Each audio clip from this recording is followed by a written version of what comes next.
Hello guys, in this video I'm going to show you how to set the zoom level limit on the Avenza Maps application. But first of all, I just want to mention, please don't forget to subscribe to our channel, because at 100,000 subscribers we are going to show you our YouTube revenue statistics and growth strategy, how to make money online. So let's jump into it. First of all, open the application on your device. Click to the three dots at the upper right corner of the screen and go to the settings button. In the settings section, click to the fourth option, the map view, and here go to the zoom level limit under the limit zoom levels. This function is available if the limit zoom levels is enabled.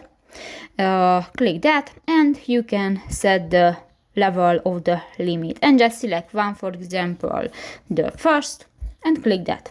So that's pretty much it for this video guys. See you in the next one. Bye bye.